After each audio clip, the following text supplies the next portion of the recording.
अस्सलाम वालेकुम दोस्तों। पाकिस्तान क्रिकेट बोर्ड ने नए कोचेज़ की तैनाती कर दी है और दो बड़े नाम पाकिस्तान की क्रिकेट टीम के साथ जुड़े हैं। उमर गुल को पाकिस्तान क्रिकेट बोर्ड ने फास्ट बॉलिंग कोच लगाया मोरने मोरकल की जगह। उससे पहले हमने देखा अजहर महमूद भी टीम के साथ काम कर चुके हैं, वकार भी कर चुके हैं। और सईद अजमल को जो कि उनका एक्शन भी बैन हुआ था, फिर उन्होंने एक्शन ठीक भी किया, वापस भी आए, इस्लामाबाद यूनाइटेड के भी कोच चले आ रहे हैं, उनको भी पाकिस्तान क्रिकेट बोर्ड ने अपनी टीम के साथ अटैच किया है। और हफीज़ ऑलरेडी टीम के हेड कोच और टीम डायरेक्टर होंगे, जो पाकिस्तानी टीम अब ऑस्ट्रेलिया जाकर टेस्ट सीरीज़ खेलेगी। मेरे साथ सजाद बाकरी साहब मौजूद हैं और क्रिकेट ख़ुद भी खेलते हैं और ज़्यादातर इनका जो है ना वो एक्सपीरियंस रहा है क्रिकेट खेलने का। मेरे से बड़ी अच्छी क्रिकेट खेलते हैं और पाकिस्तानी टीम के डाई हार्ट फैन भी हैं और मेरे से बड़े अच्छे तज्जिया निगार, तबसरा निगार भी हैं। सो सजाद साहब से आज इस पे ओपिनियन लेते हैं। बहुत शुक्रिया सजाद साहब। मैं आपसे ये जानना चाहता हूँ कि ये जो गोरे कोचेज़ को फारिग करके ये जो हमने अपने कोचेज़ के ऊपर और स्पेशली उन कोचेज़ को जिनका हफीज़ के पास तो कोई कोचिंग का एक्सपीरियंस भी नहीं है, ना ही उसके पास कोई कोचिंग कोर्स है। उमर गुल अलबत्ता क्वेटा ग्लैडिएटर्स के साथ एक अरसे से पीएसएल में काम करता चला रहा है और सईद को एक्सपीरियंस है इस्लामाबाद यूनाइटेड का। सो क्या करेंगे ये? तो आपस में जब पहले होते थे ड्रेसिंग रूम में लड़ते थे और अब आके ये क्या करेंगे टीम के साथ? देखें, अभी तो जो रिसेंटली जो सारा कुछ हुआ है तो ये खैर पाकिस्तान की क्रिकेट के लिए कोई अच्छा नहीं था जो देखने में आया है, जो जिस तरह की क्रिकेट खेली गई है। और दूसरा, अगर बाहर लेकिन बात कर रहे हैं आप कोचेज़ की, तो मेरे हिसाब से पाकिस्तानी कोचेज़ ज़्यादा जो है वो फ़ायदेमंद हैं पाकिस्तान क्रिकेट के लिए तो बजाय। ग्रुप बंदी में नहीं आ जाते? ग्रुप ओदा अपना ग्रुप ये तो इल्ज़ाम लगता है इनके ऊपर। तो पहला केड़ा ग्रुप नहीं सीखा जब अंग्रेज सी उदों ही तो आए सी ना। नहीं, अंग्रेज के टाइम तो कोई ग्रुप नहीं था यार, सिर्फ अंग्रेज ही थे और बाकी लोकल थे। ग्रुप कहाँ था वहाँ पे? नहीं, मेरा ख्याल है कि ये जो चीज़ें हैं ये अगर फॉरेन कोच होगा तो ग्रुप बंदी नहीं होगी, ये तो हमारा खाम ख्याली है। तो अगर ये सोचें सिर्फ पाकिस्तान का सोच के अगर करें तो लोग जो लोकल कोचेज़ हैं मेरे हिसाब से वो थोड़ी सी बेसिक को समझते हैं, प्लेयर्स को समझते हैं। मोस्टली हमारे प्लेयर्स जो होते हैं उनको ज़्यादा इशू होता है, एक इंग्लिश ज़ुबान जो है वो उनको थोड़ी समझ नहीं आती। ठीक है, एक ये बड़ा फ़र्क पड़ता है इससे। लेकिन लोकल कोचेज जो हैं वो प्लेयर्स की मजबूरी भी समझते हैं, क्योंकि वो इसी लेकिन ग्रास रूट से भाईजान उठ के आए लोकल होते हैं। कोचेस पे इल्ज़ाम ये लगता है कि ये ग्रुप बंदी में पड़ जाते हैं। ये मिसबा पे भी इल्ज़ाम लग चुका है, ये वकार पे भी इल्ज़ाम लग चुका है, ये अजहर महमूद पे भी इल्ज़ाम लग चुका है कि ये 4-4 5-5 प्लेयर्स का ग्रुप बना लेते हैं, बाकी प्लेयर्स इग्नोर होते हैं। ये बात आपकी किसी हद तक है। ये पाकिस्तान सिर्फ ये कोचेज़ की हवाले से नहीं है, ये क्रिकेट कोचेज़ नहीं भी होंगे तो ग्रुप बंदी होगी, ये बोर्ड में भी होगी। ठीक है, बोर्ड में कौन सा जो है ना वो बैठे हुए हैं, जो अपना फॉरनर बैठे हुए हैं, जो ग्रुप बंदी नहीं होगी। ग्रुप बंदी ये तो हमारा कल्चर है, ये तो होनी है, इसके बगैर हमारा गुजारा नहीं है। ठीक है, इसके बगैर जो है ना पता नहीं वो हम शायद हमारी जो क्रिकेट है वो समझते हैं कि शायद हम जी नहीं सकते इसके बगैर। ग्रुप बंदी होगी, लेकिन अगर ये सारे पाकिस्तान का सोचें, फ़ायदे की तरफ जाएं, तो मेरा ख्याल है बड़ा अच्छा हो सकता है। चलें आगे आते हैं। उमर गुल और सईद अजमल का पाकिस्तानी टीम के साथ जुड़ना, हफीज़ का डायरेक्टर और हेड कोच के तौर पर जुड़ना, आपको लगता है कि ये फ़ायदा पहुंचाएंगे?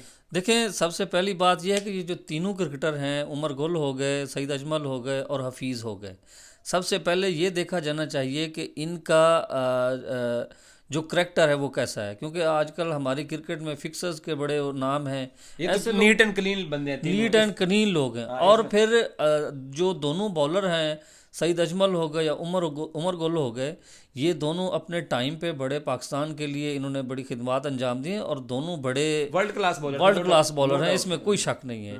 और हफीज़ भी है, वो भी प्रो पाकिस्तानी है। बहुत सारी मौके पे देखा गया है हफीज़ की बातचीत है और फिक्सर्स के ऊपर उसने स्टैंड भी लिया था, और वो एक टेक्निकल आदमी है, वो बड़ा। नहीं, लेकिन खान साहब मुझे एक बात बताएं।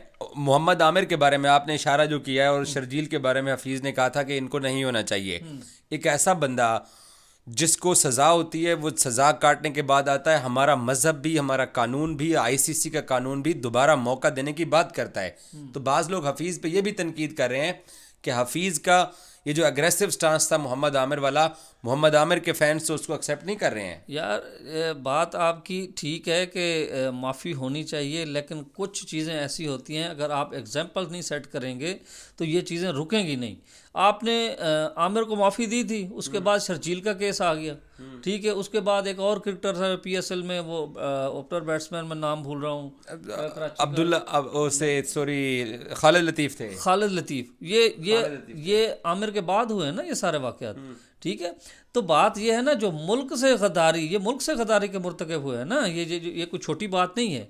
तो इसके ऊपर जो है मेरा ख्याल है माफ़ी बनती नहीं थी, किसी को नहीं माफ़ी बनती थी। लेकिन ICC के कानून में लिखा हुआ है कि माफ़ी बनती है। भाई ये चीज़ें शुरू से होती हैं, हम क्रिकेट खेलते हैं, ये नीचे से चीज़ें होती हैं, ये माफ़ी दे दे के यहाँ तक पहुँच जाते हैं, ठीक है। जब फिर आप माफ़ी दे देंगे तो किसी के लिए ये एग्जाम्पल तो नहीं है, उसको पता है कि मैं करूँगा, मेरा कोई सोर्सेज होंगे, 4 दिन बाद मैंने वापस आ जाना। चले खान साहब आगे आते हैं।